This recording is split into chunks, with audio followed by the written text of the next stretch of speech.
What's up, man? It's your big brother K-Rino, and I made a video the other day when I spoke about the president sending federal agents to Portland, Oregon, to deal with the protesters in that area, and I put a small little note in parentheses that stated that Chicago was next.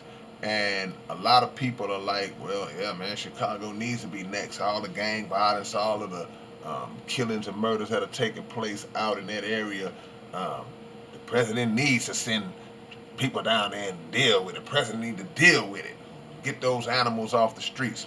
Now, while we can agree that the killing and the murdering is a problem in that area, just as it is in a lot of cities, Chicago being one of the main areas where a lot of that is taking place, a lot of gang activity and a lot of violence. We can agree on that.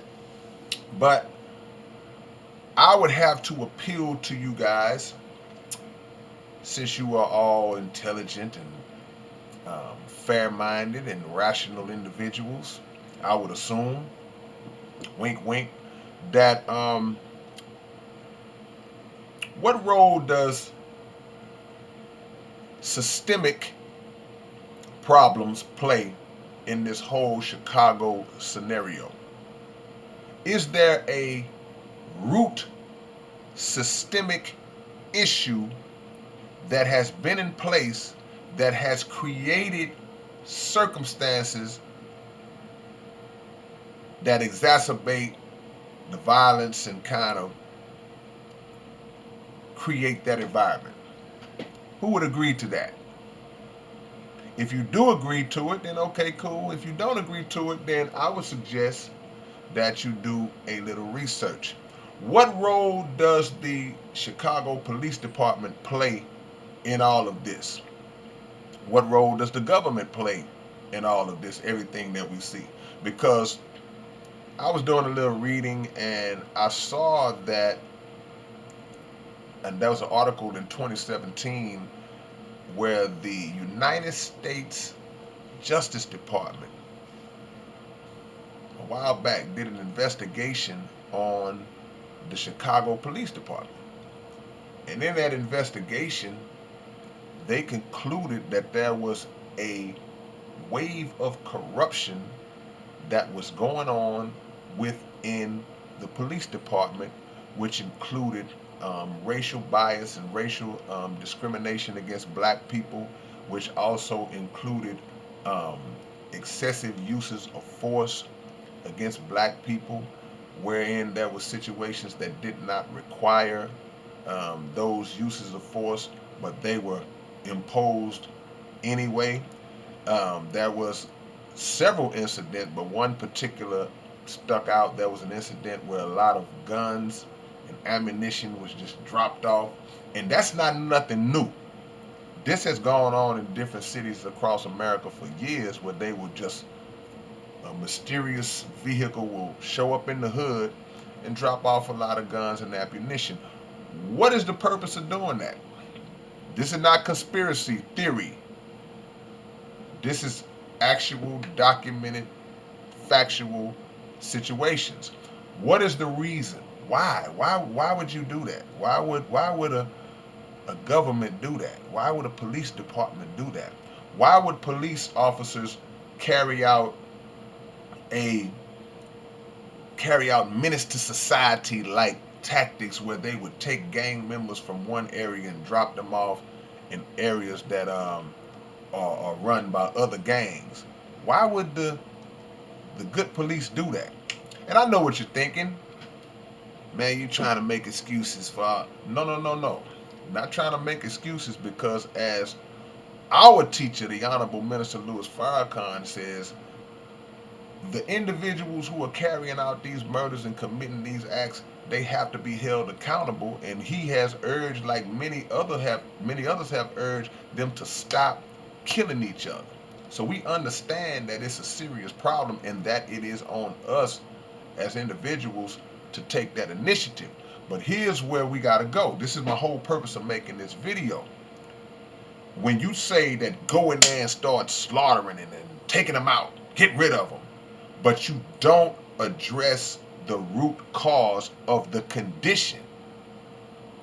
It's kind of hypocritical, see, because it's not right to see a sickness and blame the individual fully for the actions carried out during that sickness when the sickness was caused in-house. Hope I'm making sense. So the police department in Chicago, I know people out there that have told me some of the things that they do. I've heard of instances where they,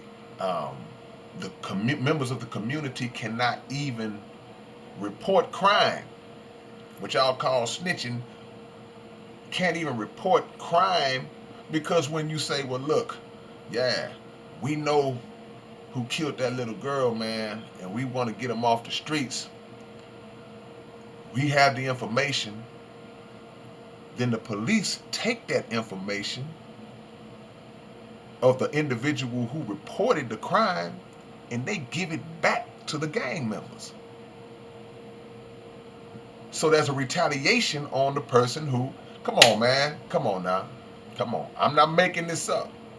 So the police department is not working in conjunction with things that are beneficial to improving the conditions of the community, because we don't make no guns, man.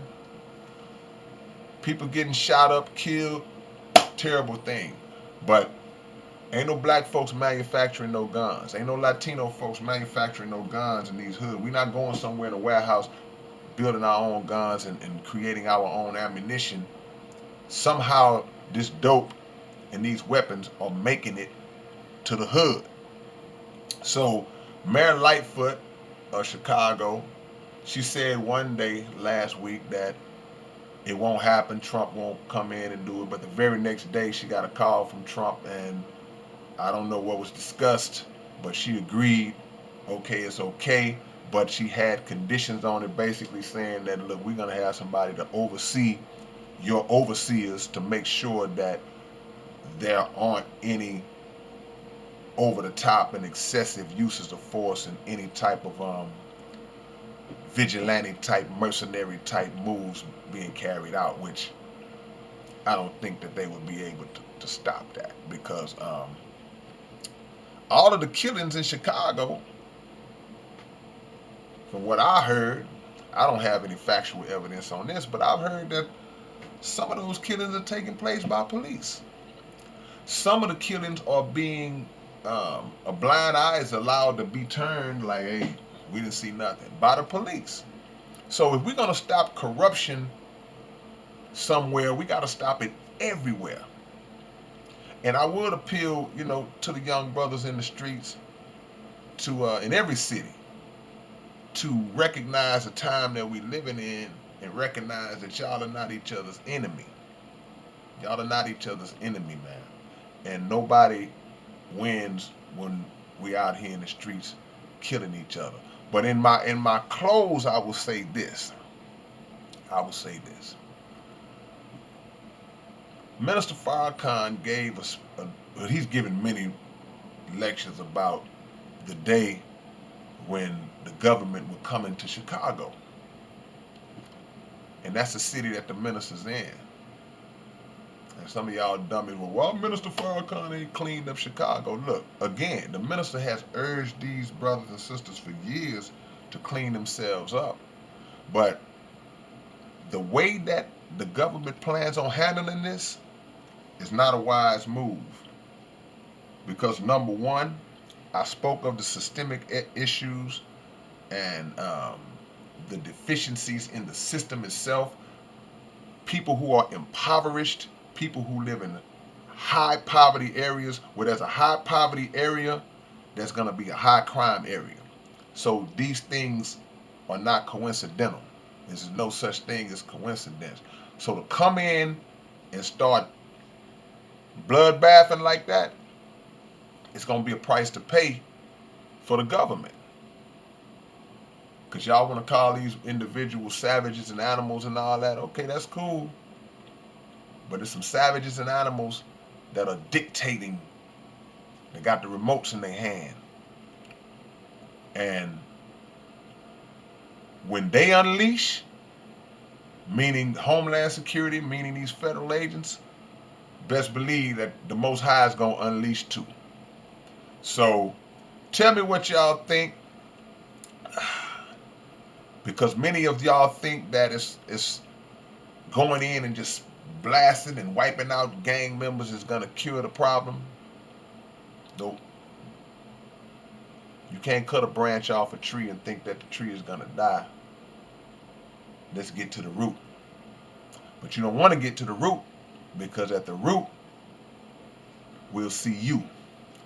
So leave a comment. Let me know what y'all think. I'm trying to make sure I'm not forgetting anything. All of y'all who are opposed to the so-called police states, how do you feel about this? All right, man. It's your big brother K-Rino. I'll catch y'all when I catch y'all. I may hit you with another one. Peace.